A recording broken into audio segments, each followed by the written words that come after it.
This week at NASA.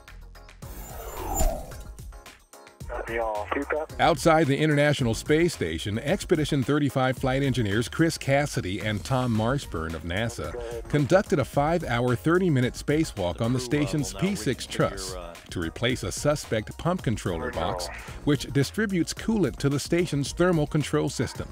The quick turnaround spacewalk was mounted just 48 hours after an ammonia coolant leak developed on P6.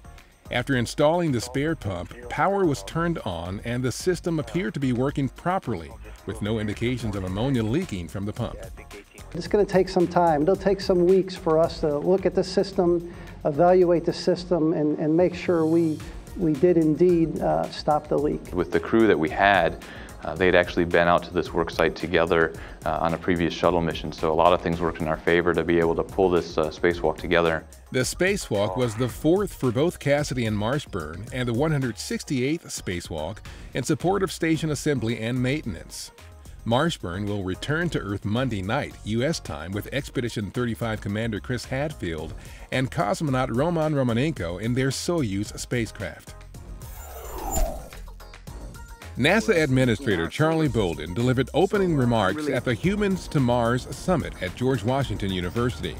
The three-day event held by Explore Mars and GW's Space Policy Institute provided a forum for NASA and the space community to discuss technical, scientific, and policy-related challenges associated with sending humans to Mars by the 2030s. There are technological gaps to sending humans to an asteroid and to Mars.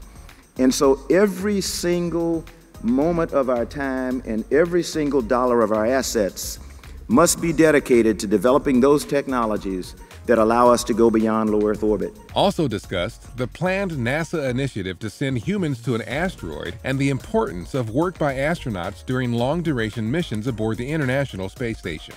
While not specifically designed to send humans to Mars, these endeavors will provide invaluable experience useful in planning and completing a successful human journey to the Red Planet. Also, we need to think about what we carry in terms of medical equipment for the crew, other things along those lines, so we get a chance to experience a different risk environment where we have a protracted return capability back to the Earth. And I think that's what we're going to have to do as we go to Mars. Skylab, the nation's first space station, launched aboard a Saturn V rocket 40 years ago on May 14, 1973. The three crews that completed missions aboard the experimental facility not only set successive new records for long-duration spaceflight, but also completed about 300 experiments covering physical and biomedical science and Earth and space applications. The Skylab program also yielded knowledge that was eventually used in development of the International Space Station, just as the work being performed on the ISS now is helping NASA develop new missions that will extend our reach farther into the solar system. As humans move outward into deeper space exploration, we'll probably learn things that we weren't expecting to learn, just as we did in Skylab in ISS, and the next things we do will be just as astounding as the step from Skylab to ISS is. After the final crew left Skylab in February 1974, the empty spacecraft circled the Earth until it deorbited in July 1979.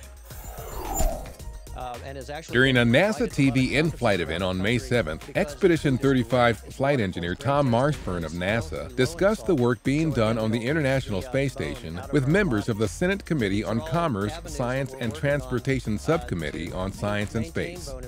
Chaired by Florida Senator Bill Nelson, the subcommittee conducts oversight of NASA and several other science and technology-related agencies. Can you explain how, U.S. private space companies are using the ISS as a technology platform? If they can do it, that is an incredibly impressive technology demonstration. Going into space is not easy. They're coming up with great efficiencies, great new technologies built on what NASA's already done, so that they can get probably cheaper, better, faster, get things up to the space station. The scheduled May 14th return to Earth of Marshburn and Expedition 35 crewmates Chris Hadfield of the Canadian Space Agency and Roman Romanenko of the Russian Federal Space Agency marks the completion of their 5-month mission aboard the station.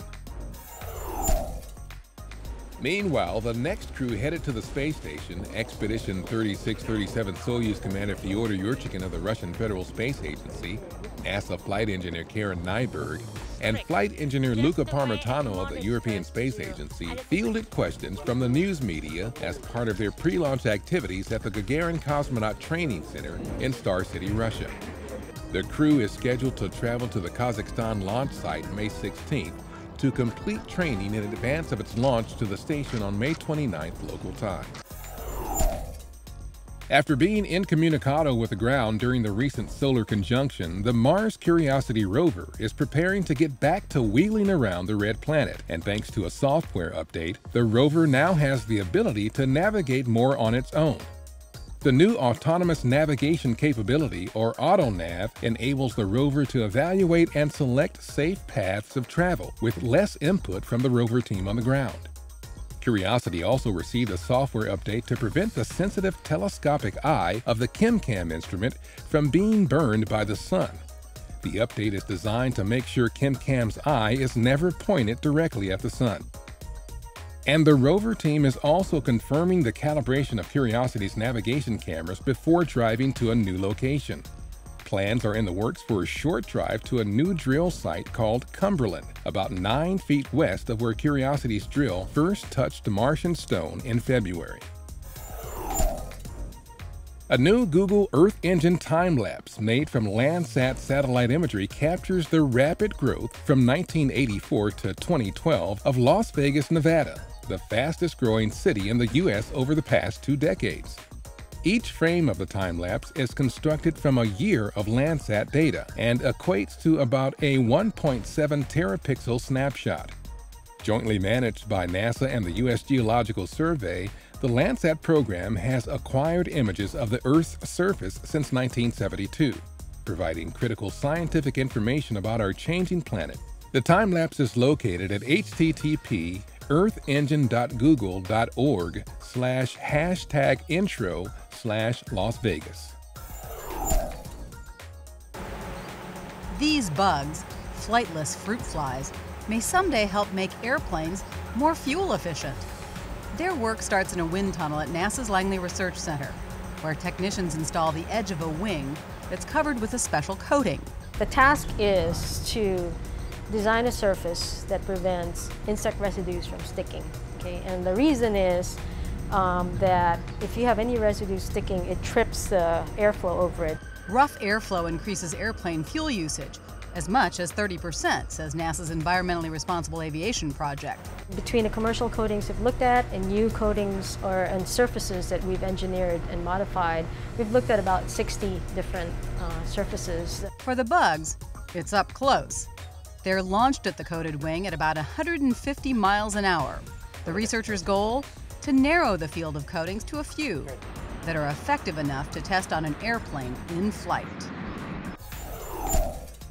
2, 1, start. It was Ready, Set, Soar at the 2012-2013 NASA Student Launch Projects Challenge. More than 600 students launched rockets of their own design, complete with working science or engineering payloads at the event, sponsored by Marshall Space Flight Center.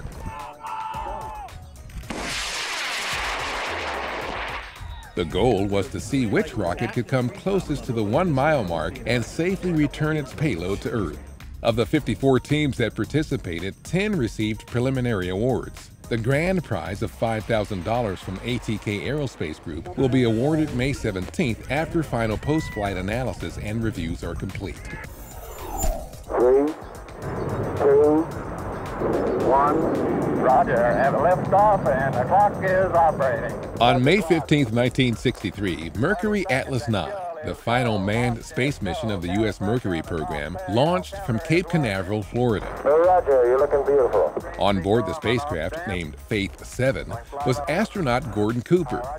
Despite technical problems near the end of the flight, Cooper and Faith 7 completed 22 orbits of Earth and splashed down safely in the Pacific Ocean. And that's This Week at NASA.